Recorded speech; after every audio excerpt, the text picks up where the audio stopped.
tous. Aujourd'hui et demain, les Maghrébins de France. Nous sommes des fils d'émigrés, des enfants d'émigrés. On a notre physique maghrébin. J'ai pas besoin d'afficher ma carte d'identité française sur mon front. Ils sont pas étrangers, ils sont français parce que maintenant ils sont là depuis je sais pas combien de temps. Quand on arrive en métropole, on s'aperçoit qu'on n'est pas français du tout, qu'on n'a strictement rien ici.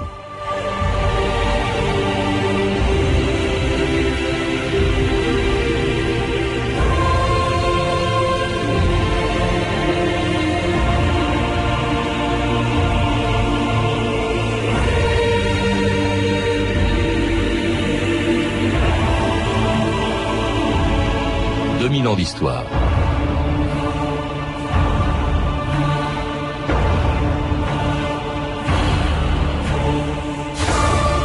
En raison de leur nombre, de leur tradition, de leur religion, de leur langue et surtout des années de présence française dans leur pays d'origine, les Algériens, les Marocains et les Tunisiens ne sont pas en France des immigrés comme les autres. Le temps qui passe, l'acquisition de la nationalité française et l'intégration de la plupart d'entre eux n'y changent rien. Les Maghrébins, plus que les autres étrangers, sont encore victimes d'un racisme qui vise aussi les immigrés de la deuxième et de la troisième génération. Ceux dont les parents, les grands-parents ou les arrière-grands-parents étaient pourtant déjà venus en France 2 fois au XXe siècle. On était bien content alors de les voir traverser la Méditerranée en 1914 pour aller mourir dans les tranchées de Verdun et 25 ans plus tard, au début de la Deuxième Guerre mondiale. Marseille, dont l'animation est encore plus grande qu'en temps normal, voit passer chaque jour d'innombrables troupes coloniales venant volontairement lutter pour leur patrie et leur liberté menacée. Un régiment de tirailleurs algériens vient de débarquer et se dirige vers la gare. Le même navire a amené des spécialistes nord-africains pour participer aux travaux agricoles. Gilles Cadet, bonjour. Bonjour. C'était l'arrivée en 1939 à Marseille de soldats ou de travailleurs venus d'Afrique du Nord en France, où beaucoup sont morts pendant les 2 guerres mondiales. Les Maghrébins, alors il en est question justement au début d'un livre, Les Maghrébins de France, dont vous êtes un des auteurs. Mais à l'époque, ces Maghrébins qui arrivaient d'Afrique du Nord, ils découvraient la France. Et la France était un pays qui comptait très peu d'immigrés originaires de Tunisie, du Maroc ou d'Algérie, qui étaient d'ailleurs des colonies. Disons qu'avant la guerre de 14, il y en a très peu. Et c'est la guerre qui va les amener à voir la France, à la découvrir. Alors, de toute façon, ils sont déjà sujets français quand même. Hein. Donc, ils ont découvert la France chez eux, en quelque sorte, et sans doute pas de la meilleure façon. Et au moment de la guerre de 14, on va en faire venir un nombre assez important, puisque on hésite entre 150 000 et 200 000 soldats.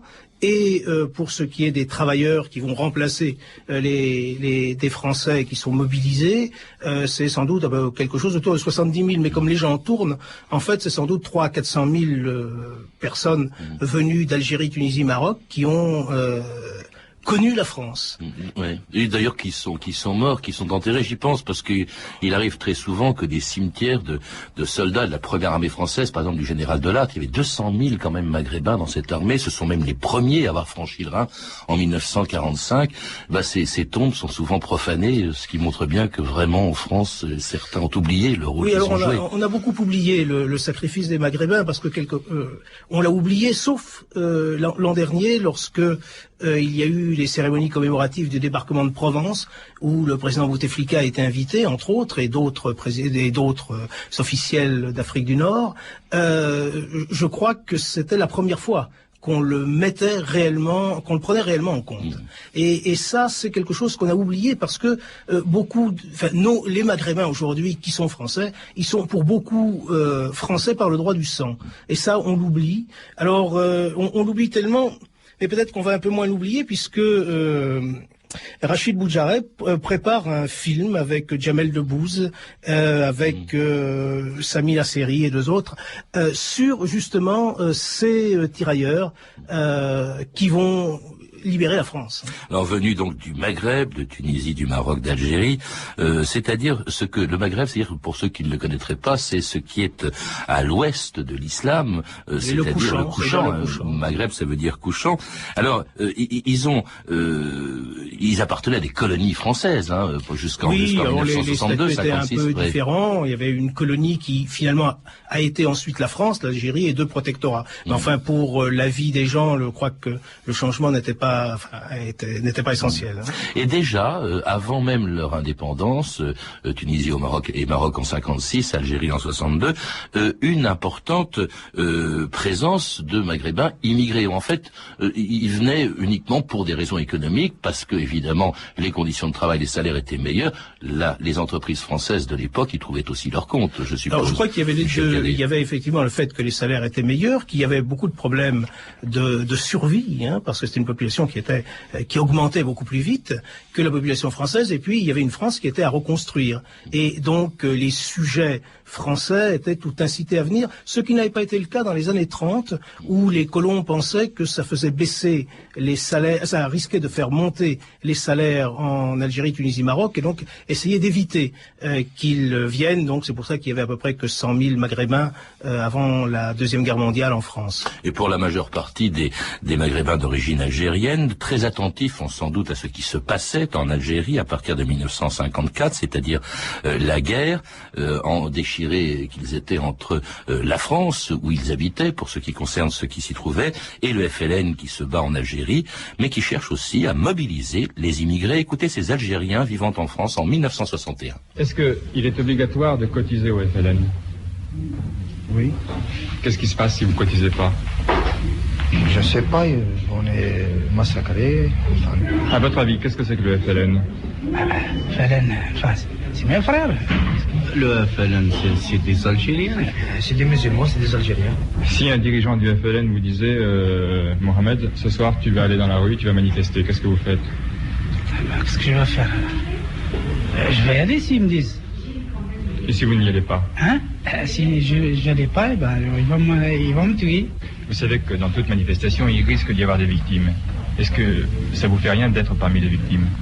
C'est-à-dire, c'est pas, ça me fait quelque chose, mais si on se fait tuer, c'est pour notre droit. Alors dans ces propos d'Algériens de France en 1961, juste avant la grande manifestation qui va provoquer vraiment des ratonnades épouvantables dont on a parlé d'ailleurs, on n'a pas parlé pendant 40 ans en octobre 61, mais là on voit bien que ces Algériens vivant en France sont tiraillés, sont déchirés, en fait, entre le FLN et la France. On ne sait pas très bien s'ils soutiennent le FLN par sympathie ou par peur. D'abord parce que le FLN est très bien organisé en France. Il y a la Fédération de France du FLN qui est solidement organisée, solidement implantée dans les bidonvilles ou les quartiers très dégradés où vivent les Algériens, hein, parce que là il faut plus vraiment parler uniquement de Maghrébins. Et puis il faut pas oublier que ce sont des gens qui reviennent régulièrement chez eux. C'est-à-dire que ce sont des gens qui travaillent 2-3 ans en France et puis ils repartent chez eux et un frère, un cousin vient travailler. Une espèce de noria de travailleurs qui fait que donc ils sont beaucoup plus en prise sans doute avec ce qui se passe dans leur pays. Voilà, ce qui va devenir leur pays. Alors il y a d'autres Algériens qui vont se battre, eux, en Algérie, aux côtés de l'armée française, mais dont descendent aujourd'hui beaucoup de Maghrébins de France. Les Harkis, la plupart, sont restés en Algérie en 1962, où beaucoup d'entre eux ont été massacrés après l'indépendance, tandis que 25 000 environ sont venus se réfugier en France, comme ces Harkis de ce reportage à Millau en 1962. Un groupe de 600 Harkis est arrivé à Millau cet après-midi. René Reynaud s'y trouvait. Au long du parcours, à Nîmes, à Béziers, comme à Millau, la Croix-Rouge et diverses associations locales d'entraide avaient délégué leurs membres pour apporter des boissons et des casse-croûtes à ces musulmans qui servirent sous notre drapeau et qui ont voulu aujourd'hui revenir en métropole. Charriant de lourds sacs, les hommes, pour la plupart, portaient encore la tenue militaire. Les enfants et les femmes, dans leurs vêtements colorés mais aux teintes délavées, traînaient de maigres baluchons et arboraient de pauvres bijoux de pacotille. Quand on arrive en métropole, on s'aperçoit qu'on n'est pas français du tout comme eux. Enfin, comme les métropolitains. On n'en a strictement rien ici. On aurait été condamné à perpétuité que ça aurait fait pareil. On reviendra en arrière. Est-ce que ce choix que vous avez fait très tôt, d'ailleurs en 51, et puis ensuite pendant la guerre d'Algérie, est-ce que ce choix, vous auriez fait le même aujourd'hui ? Ah, aujourd'hui non, hein. Faut pas rêver. Et c'était Georges Kerouan, un ancien harki, qui m'avait confié en 1992 à quel point son arrivée en France avait été difficile. Elle était d'ailleurs restée depuis. De tous les Maghrébins de France, Michel Cadet, au fond, les harkis, et même leurs enfants encore aujourd'hui, sont ceux peut-être dont le destin était le plus tragique. Évidemment, c'est quand même ceux qui ont qui subissent le plus un double problème. Dans leur pays, en Algérie, et encore, il y a peu de temps, maintenant c'est fini, apparemment, ils n'étaient pas bienvenus, c'est le moins qu'on puisse dire, ils continuaient à passer pour des traîtres, les enfants qui allaient en vacances, s'ils y allaient voir d'autres parties de la famille, se trouvaient là aussi plutôt mal, et en France, il faut bien le reconnaître, ils ont été très mal accueillis. D'ailleurs, c'est une des pages sombres de notre histoire, puisque quel que soit ce qu'on peut penser de la guerre d'Algérie, on a entraîné des hommes du côté français, ils se sont battus, et on en a abandonné une bonne partie, et ceux qui sont arrivés, on les a logés dans des camps, et on savait pas trop quoi en faire, parce que c'était des gens qui étaient d'origine paysanne, qui arrivaient là avec leur famille, et on savait pas où les intégrer. Enfin, on savait pas, je veux dire, on n'a pas cherché à les intégrer. Et donc, on a cherché, en fait, à les expulser. On les a mis dans les campagnes, on a fait des bûcherons, etc. Et on n'a pas du tout eu le devoir de reconnaissance minimale qu'on devait avoir à leur égard. Et ça, c'est une page sombre. Alors, les enfants, évidemment, ils en ont souffert. Aujourd'hui, peut-être que il y a beaucoup d'associations de harkis, il y a des associations de harkis qui aujourd'hui demandent à avoir toute leur place. Mais c'est vrai que c'est tardif. Je pense aussi que la troisième génération commence à s'intégrer globalement à la fois dans la France et aussi dans la composante maghrébine de la France. Qu'est-ce qui représente justement par rapport à l'ensemble de la population maghrébine de France? Il faut distinguer tout de suite, Michel Cadet, ceux qui ont depuis acquis la nationalité française, et je crois à peu près 1,5 million de Maghrébins qui sont des étrangers. Alors, il y a à peu près 1,5 million de Maghrébins qui sont des étrangers, et comme c'est la part d'étrangers qui acquièrent le plus rapidement en plus grand nombre la nationalité française, à l'heure actuelle, ils sont entre 47 et 50% des acquisitions annuelles. Effectivement, je pense que le chiffre de gens qui sont d'origine maghrébine est double. Et effectivement, on est toujours, on sait pas trop comment parler, parce qu'une partie d'entre eux sont étrangers, les autres sont français, et je crois que on n'a pas pris l'habitude de les appeler français comme les autres. Or, ce sont des français comme les autres. Il y a des français d'origine italienne, il y a des français d'origine espagnole, polonaise. Et on dit pas, il y a tant d'Italiens en France, dès lors qu'ils ont la nationalité. Non, on ne le dit plus. On l'a eu dit, mais c'était avant la Deuxième Guerre mondiale. Mais aujourd'hui, on ne le dit plus, et effectivement, il y a quelque chose, il y a là une injustice, parce que le problème n'est pas un problème de justice, mais il y a quelque chose d'incohérent à ne pas accepter que des citoyens français soient des citoyens français, point. Ça s'appelle peut-être tout simplement le racisme, Michel Cadet. C'est possible. Alors, on a évoqué les harkis, et évidemment, qui vivent, parce que c'était le cas en Algérie déjà, qui vivent essentiellement en milieu rural, ce qui n'est pas le cas d'autres maghrébins, tunisiens, marocains ou algériens, travaillant dans l'industrie, le bâtiment ou les services dans des conditions difficiles, comme ces Algériens des bidonvilles de Nanterre, au micro de Clara Candiani en 1963. Dans ce bidonville de Nanterre, c'est une petite fille qui m'a servi de guide. Combien avez-vous d'enfants, madame? 7. Petit? Oui, l'aînée, elle a 10 ans. 7. Vous devez avoir très froid ici, non? Oui, il fait froid et on fait demande sur demande pour avoir un logement, il n'y a rien à faire. Il n'y a rien à faire. Votre mari travaille? Non, oui, mais des fois il travaille, des fois il est arrêté. Quand il est en maladie, qui ne peut pas y travailler, il ne travaille pas. Et quand il se sent bon santé, et quand il travaille, il gagne combien à peu près par mois? 65 000 par mois. Comme quoi? C'est maçon. Maçon. Oui. Bon. Et toi, tu es bien chauffé? Pas tellement. T'as des couvertures? Oui. C'est la nuit que tu as le plus froid ou pendant la journée? Pendant la journée.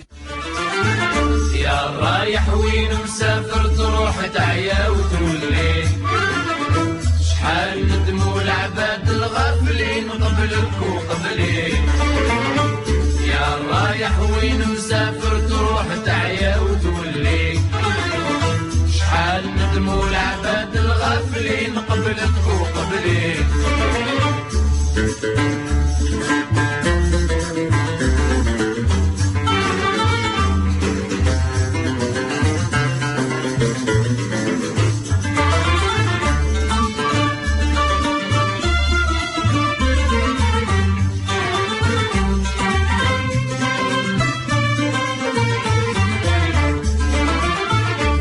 شفت البلدان العامرين والبر الخالي شحال ضيعت وقت وشحال تزيد ما زال تخلي يا الغايب في بلاد الناس شحال ايامك تجري ليك وعد القدرة ولا الزمان وانت ما تدري يا رايح وين مسافر تروح تعيا وتولي شحال من مولع بان الغافلين قبلك وقبلي يا رايح وين مسافر تروح تعيا وتولي شحال من مولع بان الغافلين قبلك وقبلي.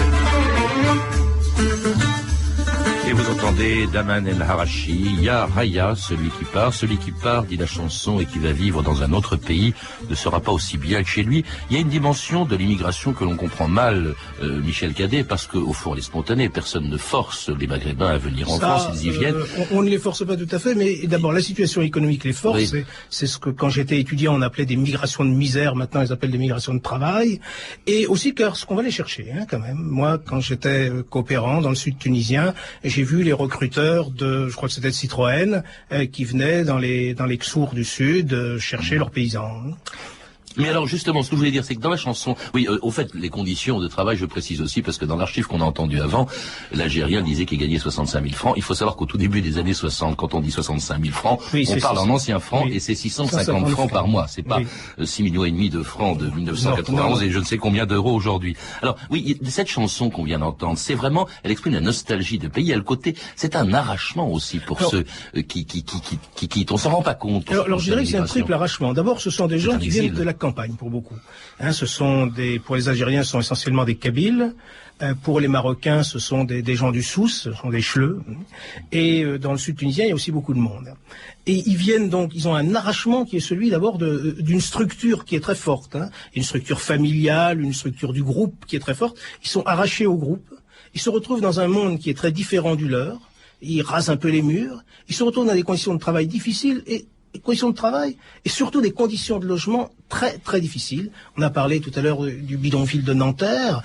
On pourrait parler aussi de toutes les marchands de sommeil de la région parisienne à cette époque. Et effectivement, on vit à 10 par chambre, très mal. Alors très mal est peut-être un peu mieux parce qu'on est entre soi, mais enfin la misère entre soi.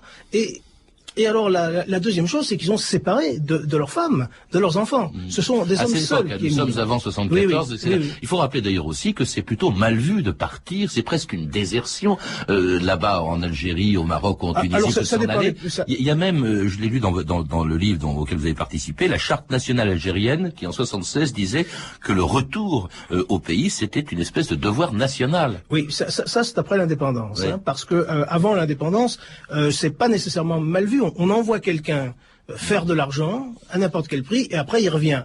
Et effectivement, le problème, ce serait s'il revenait pas.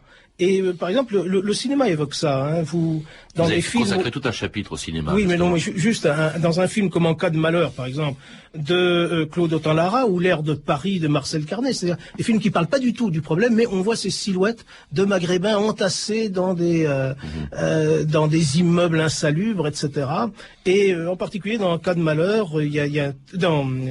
dans L'air de Paris, il y a vraiment une très très belle séquence sur l'exil maghrébin. Sans doute l'une des plus belles dans le cinéma de cette époque. Et puis aujourd'hui, l'exil maghrébin est repris par des cinéastes. Yasmina Benguigui, par exemple, dans Inch'Allah dimanche, évoque tout à fait cette période. Ça reflète bien le cinéma, c'est ce que vous dites dans tout un chapitre, Michel Cadet, au fond, l'évolution de l'état d'esprit des Maghrébins de France depuis le début, et de la façon aussi dont les Français le regardent. Oui, c'est-à-dire que dans un premier temps, ce sont les Français qui regardent les Maghrébins, mais depuis les années 80... Sans les voir souvent dans les tout premiers films. Depuis les années 80, il y a quand même une montée de cinéastes maghrébins, d'origine maghrébine, ce qu'on appelle la génération Beurre, qui sont d'extraordinaires cinéastes, de très très bons cinéastes, et qui leur redonnent aussi la parole, parce que la parole, elle est redonnée dans la représentation aussi. Alors on aurait pu croire, Michel Cadet, qu'après l'indépendance du Maroc, de la Tunisie en 56, je le rappelle, de l'Algérie en 62, l'émigration vers la France se serait ralentie. Pas du tout. Vous vous rappelez qu'il y a 410 000 Maghrébins en France en 62, 620 000 en 1968. Elle est plutôt masculine et a la vocation de revenir au pays, c'est ce qu'on disait. Mais en 1974, pour cause de crise économique, la France décidait d'arrêter l'immigration aux frontières. France Inter, le 3 juillet 1974. Les immigrés moins nombreux mais mieux accueillis, c'est le sens de la décision gouvernementale d'interrompre jusqu'en octobre l'entrée des travailleurs immigrés en France. André Postel-Vinet a précisé à Alain Trampolieri dans quel domaine cette mesure touchera les 4 millions d'étrangers qui vivent en France avec leurs familles.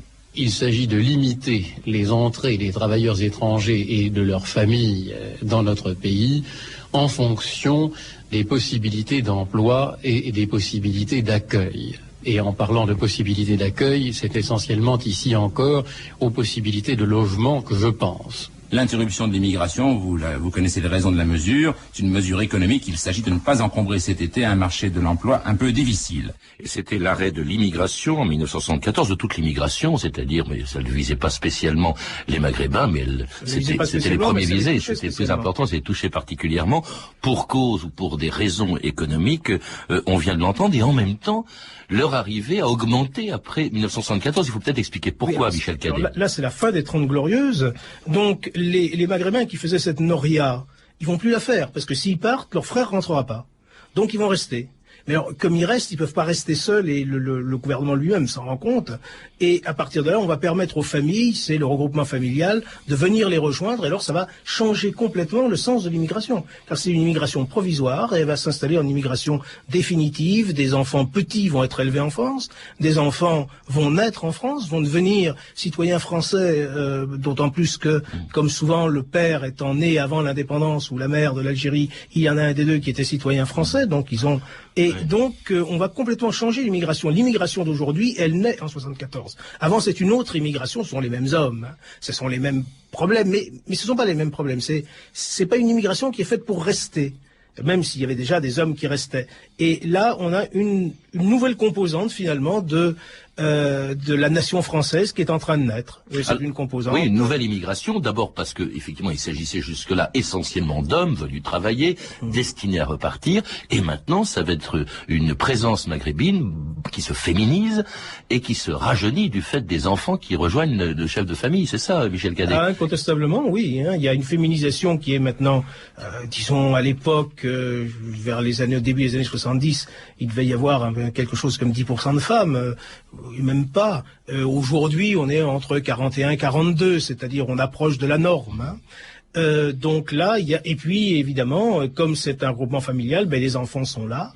Il y a un peu plus d'enfants à ce moment-là, nettement plus, même dans les familles, disons, d'origine maghrébine que dans les familles françaises traditionnelles. Aujourd'hui, les choses sont en train de s'équilibrer. Et donc une population jeune en plus. Et ça permet d'ailleurs aujourd'hui à la France de ne pas être en train de plonger comme ses voisins dans le vieillissement avancé. Alors une population jeune et donc une immigration pérenne, hein, puisque beaucoup d'entre eux acquièrent la nationalité française. Je crois que 36% d'entre eux l'ont acquise à cette époque-là, au début des années 70. Comment d'ailleurs? Il faut rappeler peut-être quels en sont les moyens. Comment c'est que ça se passe, Michel Cadet? Il y a plusieurs moyens. Soit vous êtes né en France avec un parent français, et là c'est très facile puisque pratiquement tous les Algériens qui sont nés avant 62 peuvent dire qu'ils étaient français à un moment, au moment où ils ont eu par exemple leurs enfants à ce moment-là. Donc vous avez, c'est quasi automatique. Bon, je sais qu'aujourd'hui on a remis un peu cette automaticité en cause, et puis d'autres effectivement par naturalisation, c'est-à-dire en demandant la naturalisation. Donc vous avez à 18 ans la possibilité, dans certains cas quand vous êtes né en France avec des parents français, etc., de demander la nationalité française, mais maintenant il faut la demander. Avant elle était accordée automatiquement, et elle n'est pas refusée hein, en général. Et enfin sauf. Et dans l'autre cas, par naturalisation, c'est-à-dire en demandant à devenir citoyen français. Alors, c'est quelquefois un débat hein, dans certaines familles maghrébines qui n'ont pas envie que leurs enfants deviennent français. Oui. Seulement comme les enfants sont là et qu'ils ont toujours été là, ils finissent par devenir français. Il y a aussi le mariage, tout simplement, vous le disiez, hein, il suffit simplement de se marier avec pour un maghrébin de se marier avec une française ou inversement pour acquérir cette nationalité. Alors il y a une chose qui est très intéressante et qui nous amène à la religion dont nous parlerons plutôt demain, mais qui est le fait qu'il y a plus de mariages de maghrébins avec des françaises que l'inverse. Il faut peut-être rappeler pourquoi, Michel Cadet. Oui, parce que lorsqu'on se marie avec une française, c'est un peu compliqué. Hein. Lorsqu'on marie à une française qui est catholique ou juive, c'est licite. pour un homme. C'est la religion du livre. Oui, c'est licite pour un homme, mais c'est pas licite pour une femme. Une femme une maghrébine ne peut pas se marier dans ce cas-là. Je veux dire au plan religieux, le reste, c'est une autre histoire. Mais il faut faire attention quand on dit que il y a beaucoup de Français. Enfin, ce sont bien sûr des Français, mais beaucoup de Français qui se marient avec des Maghrébins ou des Maghrébines ayant gardé la nationalité de leur pays, oui, c'est assez compliqué, sont souvent eux-mêmes d'origine maghrébine. Ce qui fait que, on n'a pas à distinguer, mais c'est une réalité aussi, et que, les mariages totalement mixtes existent, mais ils sont relativement encore pas très très nombreux. Alors ça va poser de toute façon, puisqu'en plus il y a forcément naissance aussi derrière ces naturalisations, etc. Ça pose un problème d'intégration dont nous parlerons demain avec vous. C'est évidemment aussi le problème religieux dont nous n'avons pas encore parlé. C'est aussi le racisme. Tout ça, nous en parlerons donc demain avec vous. Michel Cadet, merci. Je rappelle donc que vous avez participé à un ouvrage collectif dirigé par Mohand Kehil, Maghrébins de France, de 1960 à nos jours, la naissance d'une communauté, un livre qui a été publié chez Privat. Vous avez également écrit L'écran bleu, la représentation des ouvriers dans le cinéma français, un livre édité aux Presses universitaires de France. L'université de Perpignan. De Perpignan, excusez-moi, Perpignan, dont vous êtes, je crois, le directeur adjoint de l'université, c'est ça? Oui, je suis vice-président. De Perpignan. À lire également Histoire des Français venus d'ailleurs, de 1850 à nos jours, de Vincent Viette, un livre publié chez Perrin, dans la collection Timpus. Et puis vous avez entendu une archive pâtée de 1939, en une vidéo disponible chez Montparnasse Éditions, collection Le Journal de votre année.